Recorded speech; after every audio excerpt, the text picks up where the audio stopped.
Welcome to Real Life Mentoring, where we explore real life issues to help you make an authentic difference in the world. Hi, it's Chris and Christina back again today. We are continuing our series on the 6 areas, what happens if you neglect them. Today, we're going to be talking about one of the 6 areas, the physical. We all have physical bodies, and it's worthy to talk about. Before we jump into that discussion today, I want to remind you that in our podcast, of course, we're giving you tools for mentoring.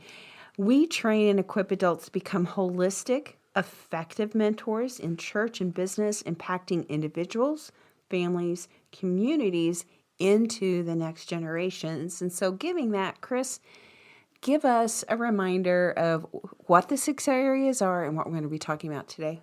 So we take the holistic approach, and the 6 areas for us are the following. We are spiritual, physical, mental, emotional, relational, professional, and or educational. They each impact one another. They're so important because they're connected. Mm-hmm. And so we always have in the past addressed the 6 areas and the importance of pursuing health in those areas, but we thought sometimes we can get a different point of view when we talk about what happens if those areas are neglected. And so that's what we're going to talk about today. But you have an example of just physical neglect. Yes, this comes to my mind first. I could have greatly used someone in my life just to help me with my physical. As a boy, I didn't feel good about myself. I was a skinny kid. I wanted to play sports, and I was okay at it. But I would have loved to have had another man say, Chris, I'm going to help you with your nutrition. I'm going to teach you how to work out. I'm going to teach you how to build your body. I'm not talking about Mr. Atlas. Just to help to take Teach you how to dribble a ball. Well, I had some of that, but I'm just the physical health. I would have loved to have, and this is the bigger reason. My confidence would not have been so weak. I wouldn't have struggled so much with lack of confidence. So I understand by being married for many years and having 3 daughters and having sisters and a mother, women can really struggle with their physical health. I mean, their image of their physical health. So it really speaks into confidence as well. But what I want to share is, we talked about it earlier, you may have neglected or abused your body when you were younger. This is not an episode or podcast shaming people. It's talking about reality so that we can actually help one another. So, when we neglect or abuse our bodies, there's consequences, such as bad health, pain and suffering comes about. It not only impacts us, so Christine, you can look at me and say, Chris, you're not taking care of your health. And I'll say, well, it's my business, it's my body, it doesn't impact anyone else but me. True or false? False. False, because I live with you. We're married. My health will directly and indirectly impact you at times, and my family. It'll impact my workplace, the ability to work. It impacts the government with the medical system. It actually it's a trickle effect. So when I say I'm not taking care of my body because it's mine, I'll do what I want to with it. First of all, it's going to really cause me to struggle in some ways and have some negative consequences. But my lack of good physical health does impact other people. So let's take a closer look at what neglect looks like. So here's some ideas. This is by no means comprehensive, but what about, we obviously think of exercise, food, nutrition, but what about no rhythms of rest? You're a person who works, goes.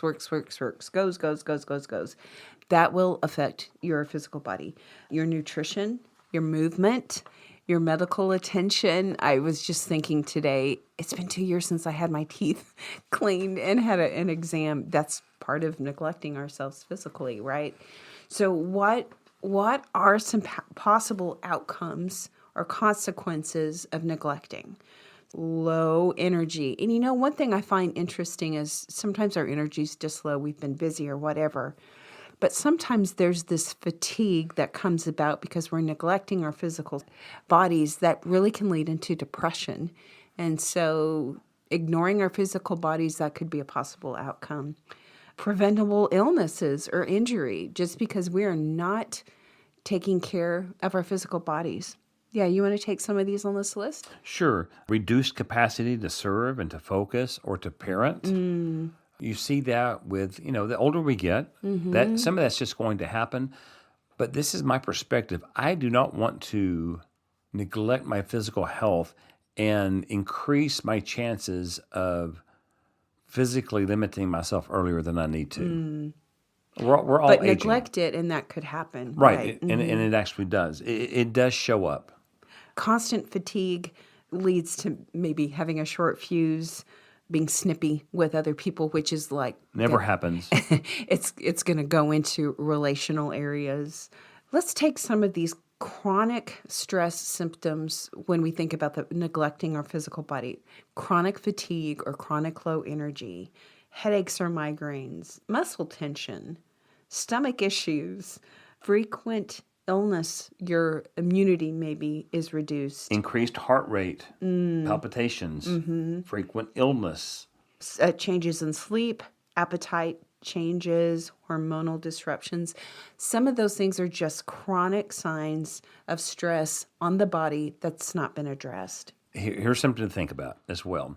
Something that is chronic, or whatever I get, let's say I get into a habit, I can actually ignore those things because, well, that's just how it is. It's always that way. Yeah. So here's an example with just my eyesight physically. I wear glasses, and I have pretty much my whole life. I can think my sight is really doing really well. Okay. Then I go to get a checkup, and the optometrist says, okay, you've lost, your vision has decreased some, and so we're going to change your prescription. I get the new prescription, and you know what I notice? What? Wow, I'm seeing more than I did. Yeah. But I thought I was seeing fine. Okay, yeah. Because it's just, I'm in that rhythm. I'm used to it. So if I'm Things become normal. So if I'm fatigued and tired all the time, It's your normal. it's my normal, and I may have totally ignore it, thinking, well, this is normal for me. Right. And going, wait a minute, could it change? Yeah, how it sort of shows up or presents itself. Sometimes it's, I'm tired all the time. I don't feel like myself. I'm always exhausted.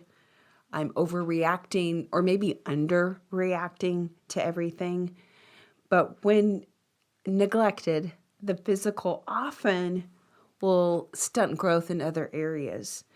So why does this matter? Why would it matter for us to really take stock, pour into, nurture our physical bodies? Well, first of all, God designed our bodies with limits, rhythms, and need. We all have to have sleep. We all have to have food. And we're not meant to work all the time, or there's natural rhythms that when ignored can have really painful consequences. And physical health impacts energy, resilience, your ability to serve others, your family, at your job, if you're part of a church, whatever. There's a verse, I love how God talks about our physical bodies. It's 1 Corinthians 6:19-20. You want to read that, Chris? Yes, this is in the New Testament in the Bible, and it says this. Don't you realize that your body is the temple of the Holy Spirit who lives in you and was given to you by God? You do not belong to yourself, for God bought you with a high price. So you must honor God with your body. I tend not to think about working too much, not getting enough rest, eating so much junk as a way to dishonor God. But he says, Chris, I've given this to you. Please be a good steward of it. And if you don't, there's consequences. Your body's you're going to have pain and suffering, and you're going to hurt in some ways, and you can impact some other people with your lack of good health. He's going, please listen to me. I want the best for you. It is interesting. He refers to our bodies as temples, in the context going to a temple. But I'm just thinking, anytime that I've been into some holy place or, an old church or whatever, I automatically show respect for. I'm not loud. I'm quiet because I'm going into this temple type experience. My behavior changes. But what if I adopted that mentality of, oh my gosh, this body is a temple. It deserves to be revered and taken care of and protected. So what are some practical ways a mentor can come alongside and help people address and not neglect their physical bodies? You have here sleep rhythms. What do you mean by that? How well are you sleeping? Are you sleeping through the night? Are you sleeping too much? Are you coming home after work and sleeping? What's your sleep schedule like? Well, and I'm still doing this, but I tend to go to bed I do go to bed with my laptop and I watch something and I fall asleep to it. My brain has become addicted to sight and sound, listening to something. I want to tell you, I'm sleeping better because of that, but statistics would say I'm not. What are some other practical ways a mentor can to ask people about their physical body? When you say movement, physical exercise, now this is interesting. Not interesting. It seems to be an issue with most people. I don't want to exercise. It's not fun. It's painful. It's boring. I feel insecure about going to the gym. And I can tell you these things happen to a lot of people. I'm not patting myself on the back, but I got serious about this about, 20 years ago, 25 years ago. And I'd go to the gym and go for a short time and then drop out and go back 6 months later. No change in my body. No, I wasn't strengthening myself that way. But something happened one day. I thought, Chris, take one step, go to the gym and do these things. Over time, it became a rhythm for me. It became a habit. It became something I actually enjoy now. Well, and a mentor can testify about what physical health has done for them. But I love the word movement here. Are you walking? Are you parking far away and walk? Is your body moving? You don't even have to go to the gym. How are you moving your body? So yes, are you working out? Are you getting exercise? Whatever. But moving, I love that, the concept of, are you moving your body? I will reference a podcast that we did with Jonathan Williams. I'll put it in the transcript of what episode that is, the season and episode, where he talks about how he encourages his clients. He's a professional fitness trainer. Right. And he says, if you do nothing else but move 10 minutes a day consistently, just to keep your body movement. So I love that. Well, we want to direct your attention to the 6 areas tool.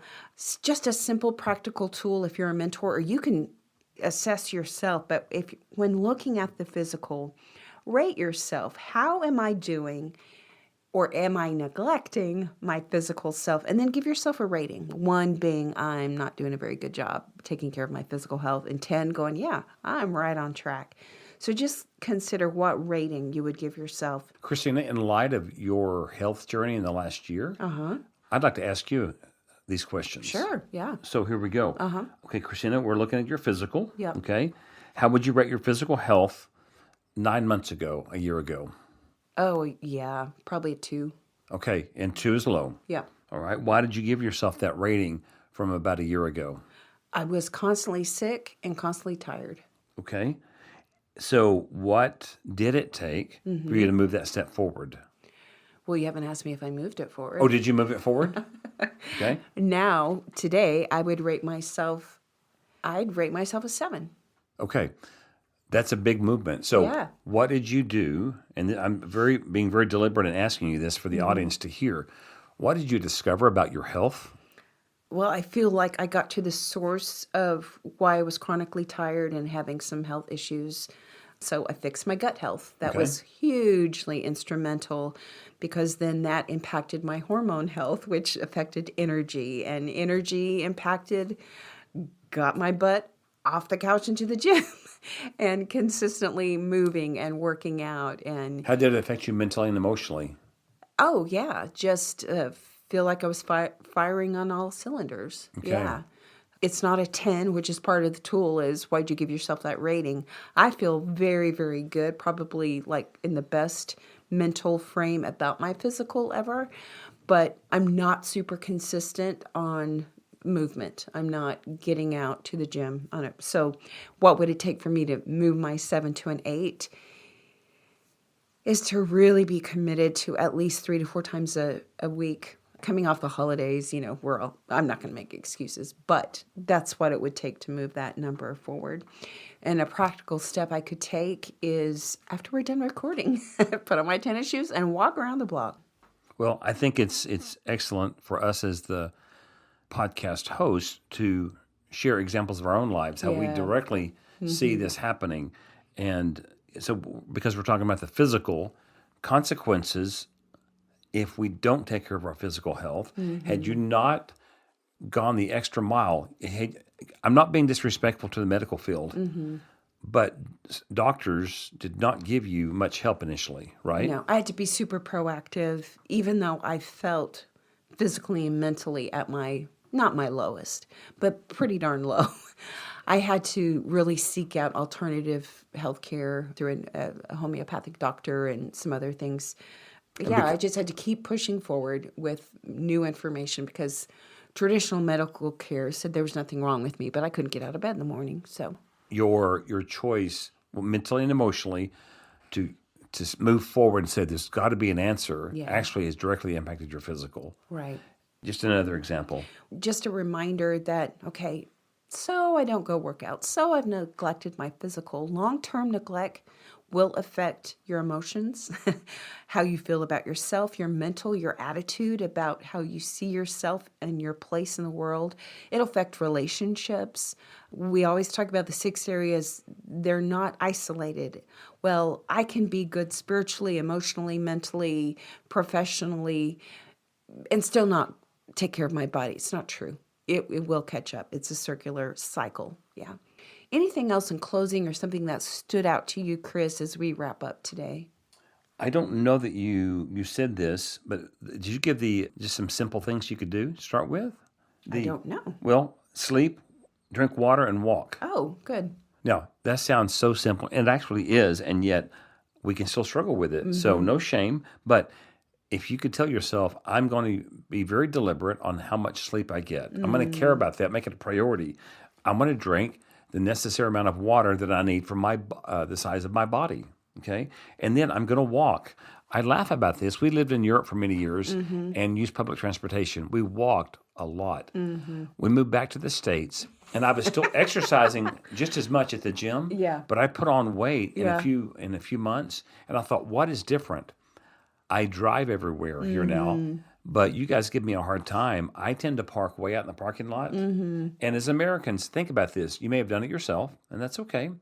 Watch people in American parking lots and shopping centers. Watch me. Watch you. They're all looking for that front spot. I will go around 70 times to get a front. That sounds hypocritical, Christina. So let's park out back, or at least away, and use that. So anyway, 3 simple things. Address your sleep. Do something about it. Drink enough water and walk. That won't take care of everything, but it's a good beginning. It's a good place to start, yeah. Well, as always, we would love it for you to like, to subscribe, to share this podcast with a friend. Also, if this has been helpful, this content is consistently helpful to you, then we would just encourage you to donate financially to the podcast. You can do that by going to FahrenheitMentoring.com, click on the podcast tab. We do want to mention today's sponsor. It's the Shelter Insurance, the Aaron Reese Agency. His agency offers auto, home, life, and business insurance, and they strive to build real-life relationships with all their customers. We can attest that to be true because we are clients of Aaron Reese. If you would like to reach out to him, please do so at 405-773-5500. As always, thank you so much for listening to the Real Life Mentoring Podcast.